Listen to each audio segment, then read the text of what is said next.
ক একটি কাজ 5 দিনে এবং খ 10 দিনে করতে পারে, তারা একদিনে কত অংশ কাজ করতে পারে?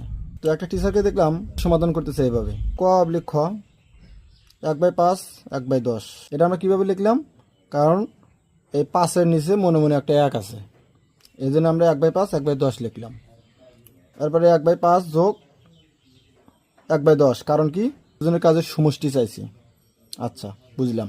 5 আর 10-এর লসাগু 10, 10 5-এর ভিতরে যাওয়া হলো 2 বার, আর 10 10-এর ভিতরে যাওয়া 1 বার, গুণন দিলে 1 2 আর 1 3, 3/10। এখন চাইছে কয় দিনের কাজ? 1 দিনের কাজ। এই 1 দিলাম গুণন, হলো 3/10, আমাদের অ্যান্সার 3/10। তো এই ম্যাথটি যদি আপনারা বুঝে থাকেন তাহলে লাইক কমেন্ট শেয়ার এবং সাবস্ক্রাইব করে দেবেন, সাথে ফলো করে দিবেন। আর কোর্স করতে চাইলে ইনবক্স করবেন।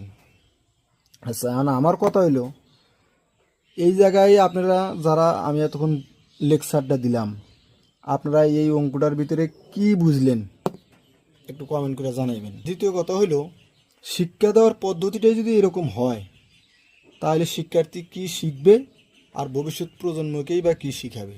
যদি বেসিক বুঝে প্রত্যেকটা লাইন আপনি করতে পারেন তাহলে আপনি যেটা শিখবেন ওইটা আপনি সারা জীবন মনে থাকবে।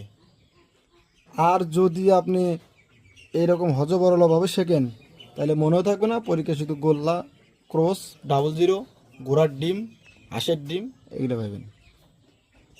আচ্ছা, যাই হোক, এখন আমি অঙ্কটার সমাধান করতেছি। এখানে কি বলছে?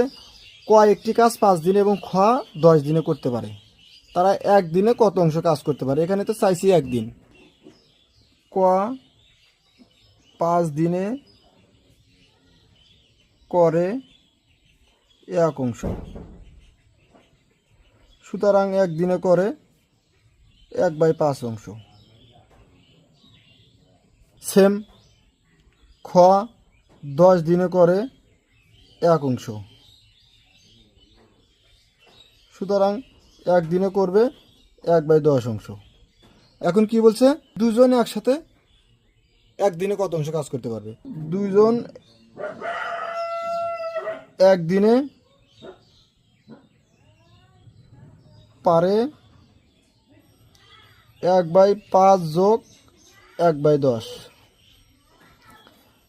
এইবার করেন, লসাগু হলো 10, তাইলে 5 আর 10 ভাগ দিলে 2, 2 এর 1 গুণন দিলে 2, যোগ 10 আর 10 1, আবার এই 1 আবার 1-এর সাথে গুণন দিলে 1, সমান হলো 3/10।